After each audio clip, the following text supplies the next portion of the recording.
we're using this last Sunday of May to finish what is an annual tradition at RiverTree, where we do a message series every year based entirely on questions that you ask.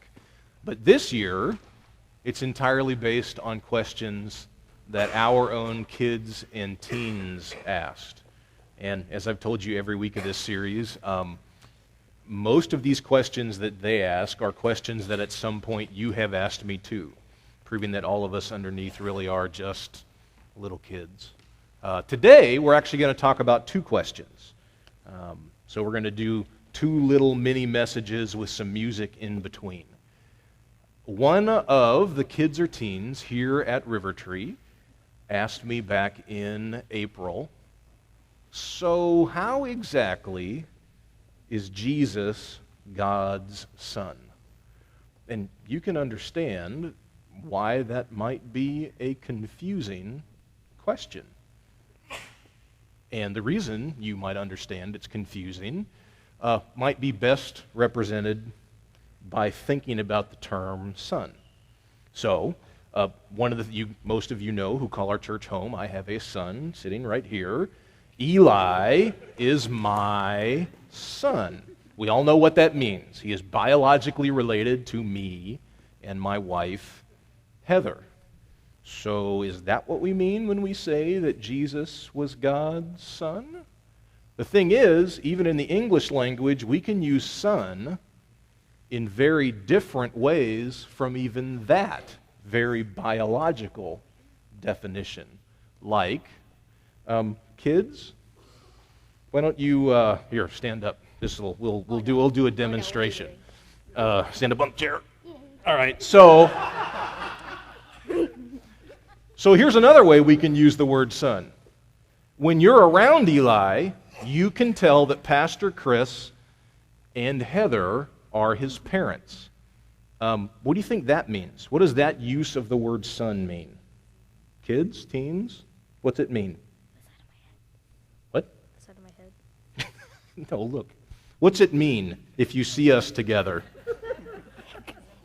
He has way cooler hair than I do. And more of it.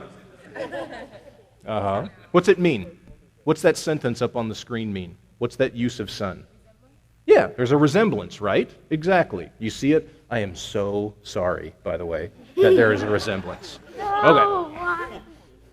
That's right. So one of the things that the word son can mean is that he looks like us and he laughs like us and we tend to like the same things because we're in a family. How about these two similar sentences? These are two things also true of Eli. Eli is a son of New Mexico. He is also a son of what we call the United Kingdom, which would be Britain and Wales and Scotland and Ireland. What do those two sentences mean? What do those uses of the word son mean? Anybody? Kids? Teens? What's it mean? Take your pick. Son of New Mexico, son of Great Britain. What's it mean? Yeah? No? Shiloh. He originated from there. Exactly right. So, look at that, good throw. So, Eli was born, like Shiloh was, my daughter, he was born in New Mexico. So, he is a son of the state of New Mexico. What's it mean then that he is a son of Great Britain? Because he wasn't born in Great Britain. Neither was I, for that matter. I was born in Southern California. What's it mean? Who said heritage? I did. I totally want candy. There you go. Yeah, that's our heritage. That's our lineage. My people come from mostly Scotland and Wales and Ireland. So Eli has that in his gene pool. All right, here's my point. Part of what's hard about the question that the kids asked me is when you encounter the term son about Jesus in the New Testament, it doesn't just mean one thing. It actually means several things. It actually means four things primarily. And we're going to talk about three of them today. The one that we're not going to talk about is it means that he's a human being. When you see the term or the phrase in the Gospels that Jesus is the Son of Man, that's typically what it means, that he is just a human being like the rest of us. So in that way, Jesus is like us. Here are the other three major ways that the New Testament uses the expression, Jesus is God's Son. First, this is from the Christmas story, as told in the Gospel of Matthew. And this is a part of the story after Jesus has been born. Paranoid King Herod finds out that this child who may threaten his rule exists, and so sets out on what's called infanticide. He's going to kill all the young boys to try to safeguard his rule. And so an angel of the Lord appears to Joseph, Jesus' father, and says to him, you need to go to Egypt. And down there at the bottom of the passage, what you see is Matthew, the writer of this gospel, says that actually fulfills something in the Old Testament. That's a verse from Hosea the prophet, chapter 11, verse 1. Out of Egypt I called my son. Anybody, not just kids, but you're welcome to guess too. Anybody in the room, who do you think that refers to in the Old Testament? When Hosea was writing about somebody being called out of Egypt, who was he talking about? It wasn't Jesus. The Exodus, which means he was talking about who, Bruce? Almost. Israel. He was talking about Israel. In the Gospel of Matthew specifically, over and over when you see the term God's Son used about Jesus, he's making the comparison between Jesus and Israel. Like Israel was God's son before, so now Jesus is. So, another question for you. What was Israel's role in the world? What was their purpose in the world in the Old Testament? What were they supposed to do? This is the point of the comparison that Matthew is making by using that term. You guys know? What was Israel supposed to do? Yes. What's that? Yeah, they were supposed to save. Sure. Anybody else want to? Here you go, darling. Anybody else want to say something kind of like that? They were supposed to save the world. What else? What's that? They were going to enter the promised land. That's true. Tyler. They were going to help the world. Sure. Yes. Oh, they were going to tell about God to the world. That's getting really close. Exactly. Anybody else want to throw out a phrase? They were a nation set apart. Thank you, Maria. That's exactly right. So here is Israel's role in the world. You want candy? Is that what I hear? All right. Shiloh, I'm not throwing it to her. You can pass it back to her. I've learned my lesson in 4 weeks. So here's a repeated quote about the nation of Israel and their role in the world. They were supposed to be a city on a hill. They were supposed to be a nation of priests, a kingdom of priests. This is what they were supposed to do in the world. They were supposed to be God's voice, God's witness, and God's example in the world. And when Jesus came, he came to be the same thing. But who now fills that role in the world? Israel did, and then when Jesus came, he was repeating that same role. Who now fills that role in the world? Kids, do you know? We do. That is exactly right. We do. The same exact language is used about the church, the followers of Jesus in the world. We are now a chosen people. We are now a kingdom of priests, a royal priesthood. We are now those people who give voice to God's truth, who witness to the world about God's presence, and who are an example to the world of how different a life can be with God in it. That is one of the primary things that your Bible means when it calls Jesus God's Son. Here's the second, from the same gospel. 1 chapter later, Jesus is now an adult. And someone shows up to pave the way for Jesus' work as an adult, someone named John the Baptist. And the key thing that John the Baptist will say over and over again is that everyone needs to listen and change their ways. That's what the word repent means, because the kingdom of God is at hand. The kingdom of God means that God is ready to reign in every heart, to rule in every heart, to band people together beyond territories and borders. It will be global and universal. The kingdom of God will come. It will not be physical, it will be spiritual, and John is preparing the way. And one of the things that he does to help people symbolize this change that they want to make in their life is he baptizes them. And very famously, at the end of Matthew chapter 3, Jesus shows up and is baptized by John the Baptist. And note the quote at the end of the passage. Again, it is a use of the word son, but it's different than what we've already talked about.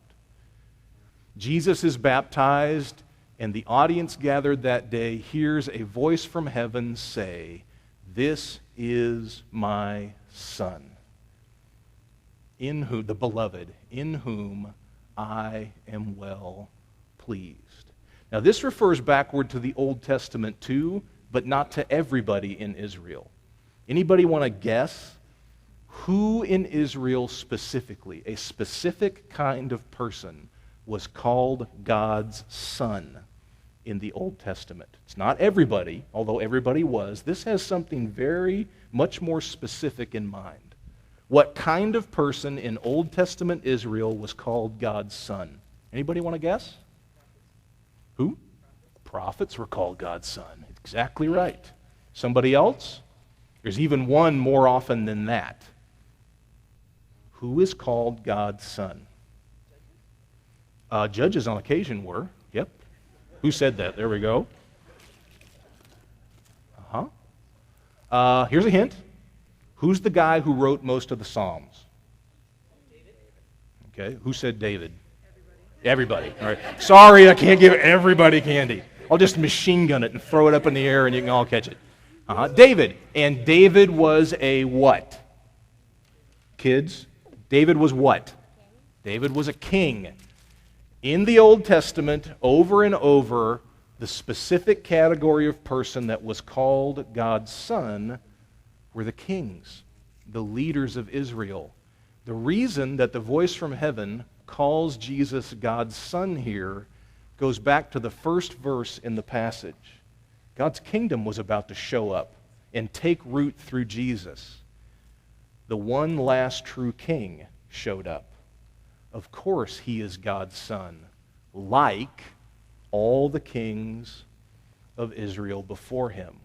In Matthew, Mark, and Luke, in your Bible, these first two ways that I've talked about God's Son and Jesus are what you're going to encounter there. When you see the term God's Son in Matthew, Mark, and Luke, it usually means a comparison to Israel or a comparison to Israel's kings. Okay? So it tends to focus on Jesus' humanity. You get that? Now we need to change gospels, though. Here we talk about the fourth gospel, the Gospel of John. He uses the term son in a very different way. So, for example, at the start of his gospel, no one has seen God at any time. But it is God's only Son who is very close to the Father's heart, who has made him fully known. So, Jesus, God's Son, and God the Father are extraordinarily close. And only Jesus makes God the Father known to us in a full way. Another great paraphrase of that phrase is that Jesus fully explains God to us. Later on in the gospel, in an argument that Jesus is having with the religious leaders, he goes one step further. So much so, by the way, that they want to stone him for this. He says, I quote, "The Father and I are one. Can you say that one whom the Father has marked as holy and sent into the world is blaspheming because I simply say, I am God's Son?" Anybody want to guess? What do you think it means that when Jesus says, I am one with the Father, what do you think it means? Kids? Any answer's right. You'll get candy. Haven't you learned that by now? I'm like the world's easiest teacher. Huh? Yes? That he's related to it? That is a great way to say it. That Jesus, God's Son, and Jesus, the Father, are related to each other. That is a really good way to think of it. And, well, I won't say it yet. Let's see if anybody else catches it.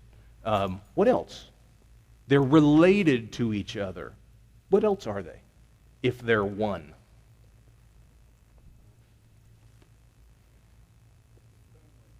They're family. Good. Here, give it to a kid later. Did I miss you, Tina? Okay, good. Yeah. Anybody else? What does it mean that they're one?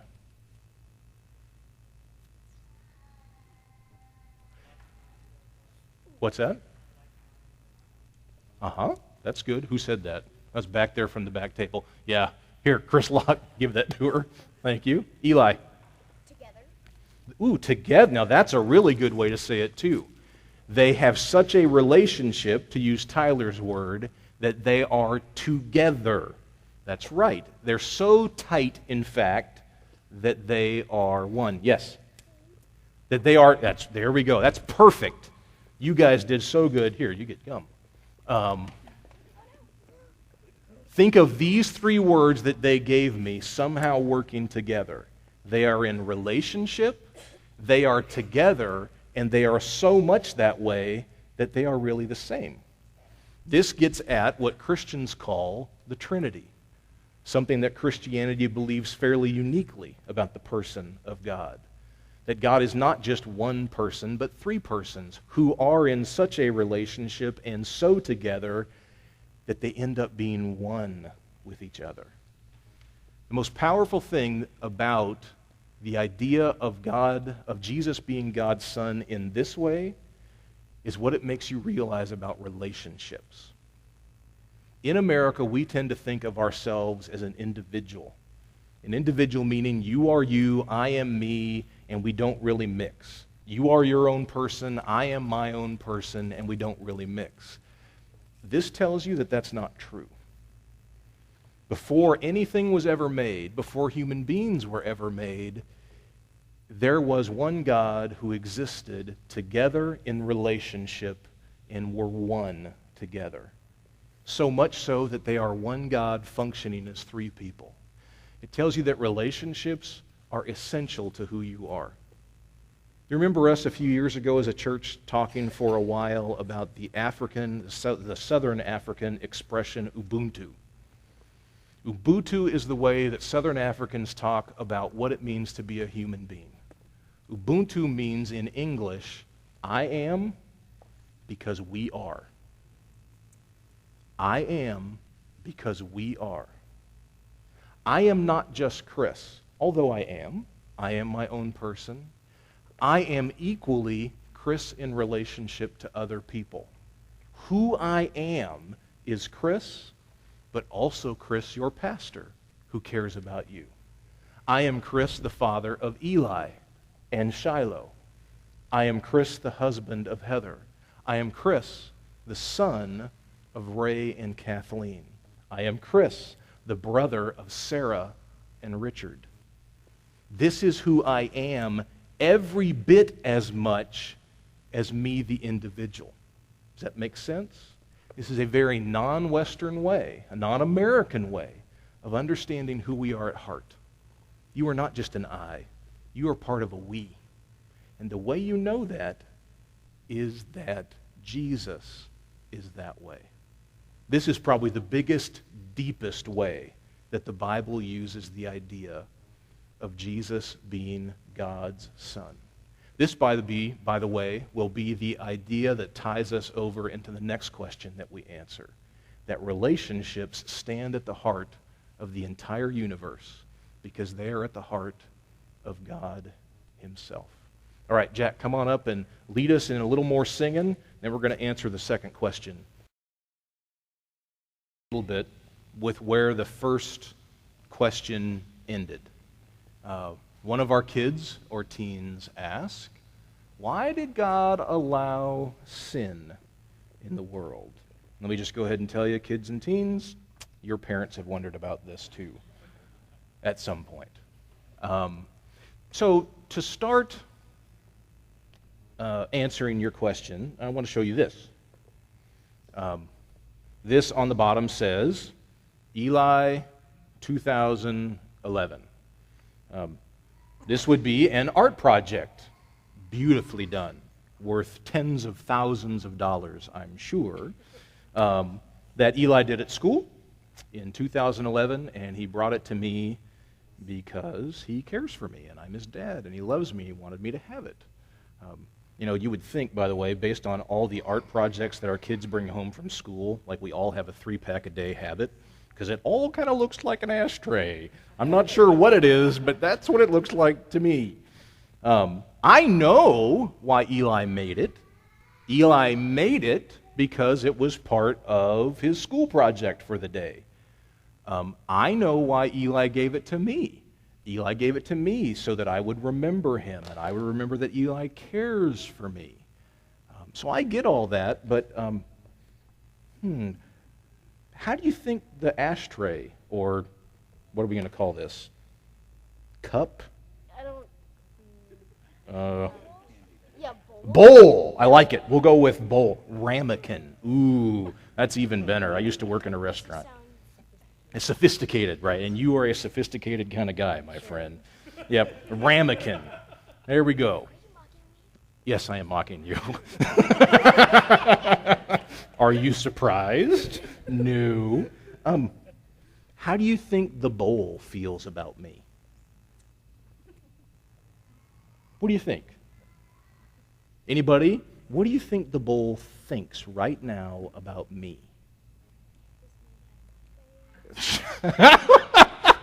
Eli said, "Get this man far away from me." That's what the bowl is thinking. Indeed, that's probably a too candy answer, I would think.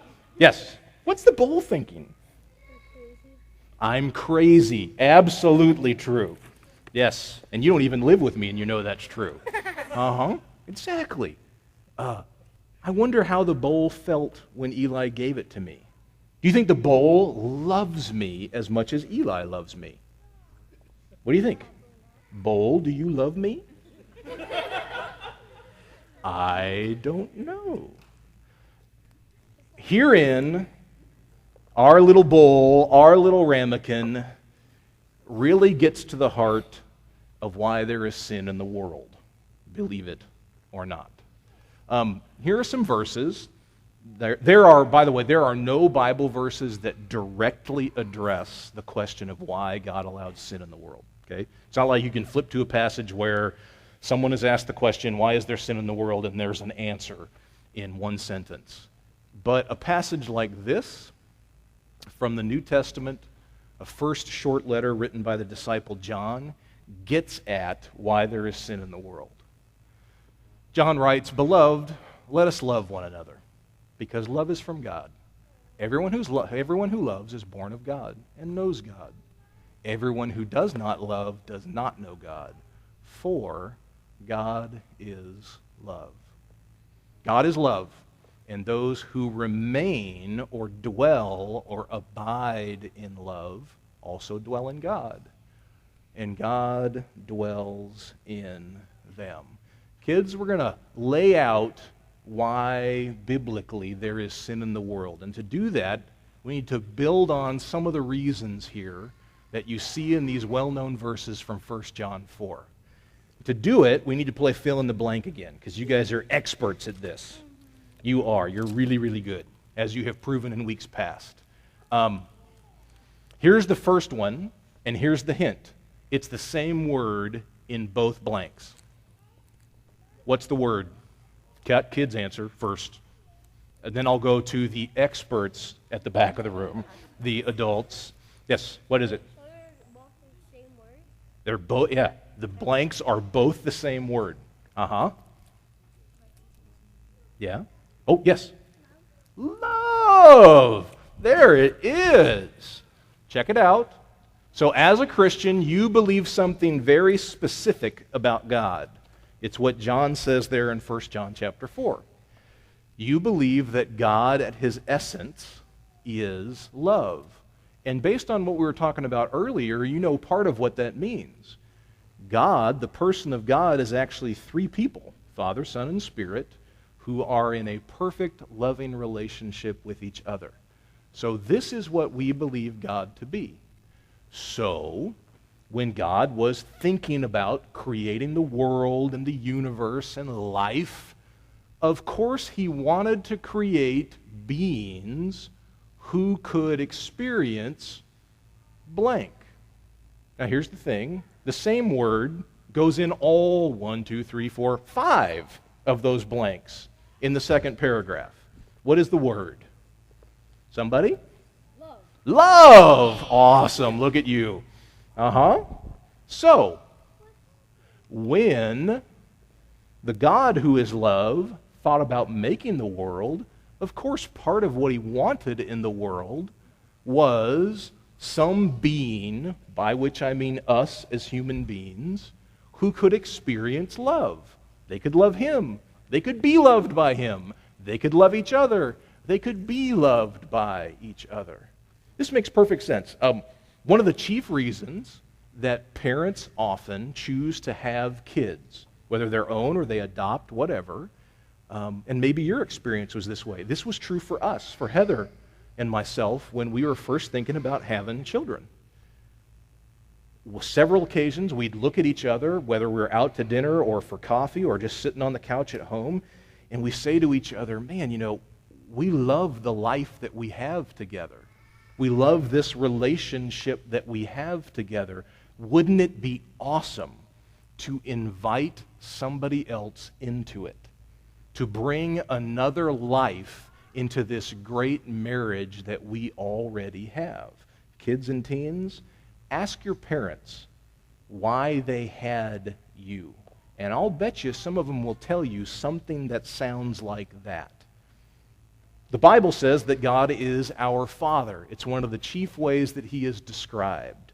So we can probably rightly guess that way back before there was anything, before there was even time, you had this being who was perfect love, a perfect parent.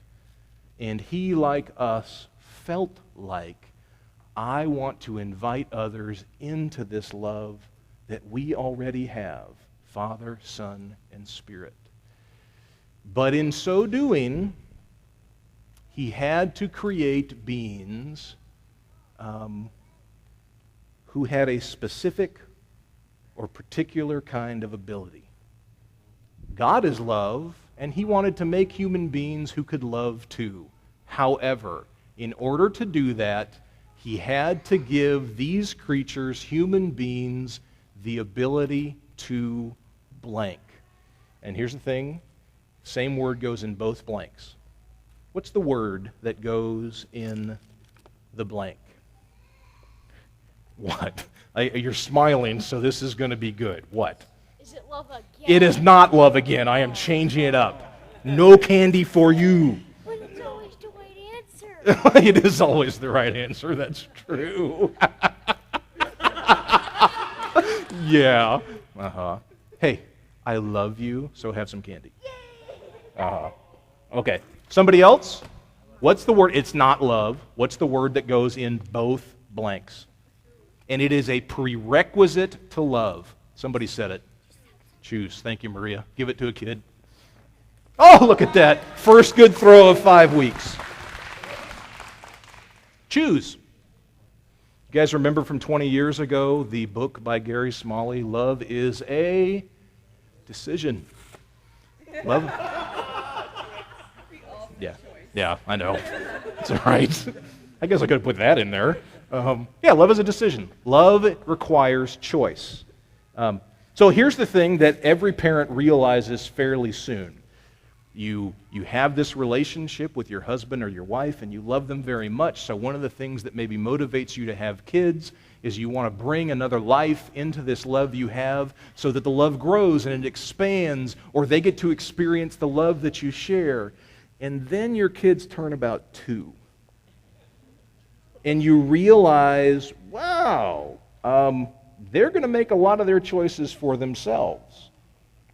Then your kids turn 11 and 14, and you're like, wow, I have like no control at all here. I basically am a credit card and a mortgage payment to you, which is not true, by the way, but you get my point. The minute that you decide to have kids, you as a parent are deciding to lose control because you cannot govern their life or take responsibility for their life the same way that you do yours. In fact, bad parenting, called helicopter parenting, looks like trying to over-control, right? You've heard that? Okay, so if I may quote the great philosopher and theologian Bonnie Raitt, I can't make you love me if you won't. That's the point here. You have to decide to love. I can't make you do it. God can't make people choose to love. They have to decide to do it. And that, therefore, means when He gave us the capacity to choose, it means we can choose badly. What is the Bible's word for choosing badly? Eli, you have enough candy. Yes. Sin. When you think of the word sin in the Bible, let's take it out of church and just think about it in a simple way. Sin is choosing badly. Another way to think of it is sin is always against love. Always. You and I could name off a list of 101 sins right now, like this, most of which all of us have committed.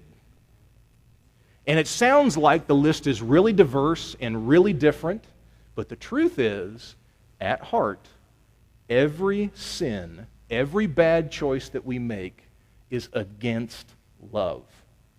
It is against my love for God. It is against my love for you. It may even be against my appreciation or love for myself as someone who is God's child. All sin is anti-love. It is against love. So, why is there sin in the world? Because God chose to create creatures, you and me, that He wanted to experience love. But because He wanted us to experience love, He had to give us the ability to choose. And like any parent, He cannot coerce or manhandle us enough, and wouldn't choose to anyway, to make us make the right choice all the time. But this last slide is often the thing that goes unsaid when smarter people than me try to answer this question about why there is sin in the world. And it is, to me, maybe the most important part that we shouldn't leave off. So, God is love. He made us to experience love. That means He made us with the ability to choose. That means we can choose badly or sin. That's why there's sin in the world. However, here is the last important sentence. But because God is love, which is where our whole little mini message started. Because God is love, we know. We know He will do whatever it takes to blank sin in the world and in our lives. Somebody want to fill in the blank for me, kids? What's the word? And there's actually several that would work. Okay, yes. What's that? Forgive. I like it. He will forgive sin in our lives and in our world. What else? There are several words here that would work. There's not only one right answer. Somebody? Yeah, I see you. I see you. Yes. Destroy. Huh? Destroy. Nice. Destroy sin in the world and our lives. Exactly. That works. Somebody else. What will God do because He is love? Huh? Where? Am I missing somebody? Oh, I did. Right there. I'm looking right at you. Legally blind, dude. Relax. Thank you for the help. Yes. He what? Rid. I like it. Very good. He will rid the world of sin. He will rid our lives of sin. Very good. I use the word resolve. But any of those work. This is the thing that we have to remember. You may think, well, if I were God, I wouldn't have made a world with beans in it that can choose. I would have just made a world with these in it that have no feelings or aspirations at all whatsoever. But by making beings that could choose, he made beings that could sin. But the guarantee is this. He knew that his love was strong enough that he would overcome whatever it is that we did to the world or ourselves that made it such an ugly, unloving place. My wife and I had the experience when our kids were younger of one of them going through something really tough, like one of those things that just tears at your heart. It undoes your family for a while, extremely stressful. And when she and I late one night, were talking about it, and we were worried about the effect that this would have on us, but especially we were worried about the effect it would have on our kids. We're sitting very quiet on the couch, and I remember there was a lull in the conversation. We were just both exhausted and spent and worried. And I remember telling her in a very hushed tone, Heather, you need to remember, our love for our kids is fierce. We will not let this win. And I quoted to her the verse that ends Romans chapter 12. Do not be overcome by evil, but overcome evil with good. This is how God functions in the world. God probably knew, because he's God and all, that by giving us choice, he was also inviting sin. And he whispered that day, Father, Son, and Spirit, I will not let this world become overcome by evil. I will not let you be overcome by evil. I, because my love is fierce, will overcome your evil and the evil around us with my good. This is really the most important part of the answer to why God allowed sin in the world. Here, by the way, is the way that writer in 1 John expresses this idea, that God, because he was love, was committed to do whatever it took to undo our bad choices. God's love was revealed among us in this specific way. He sent his only Son into the world so that we might live through him. In this is love, not that we loved God, but that he loved us and sent his Son to be the sacrifice for our sins. The day that human beings were born, the day they were created, God committed himself to this, that he would do whatever it took to undo our bad choices. So Jack, come on up and lead us in one more song. Here it is on one slide if you want to follow the progression of the thoughts laid out in 1 John chapter 4 about why there is sin in the world.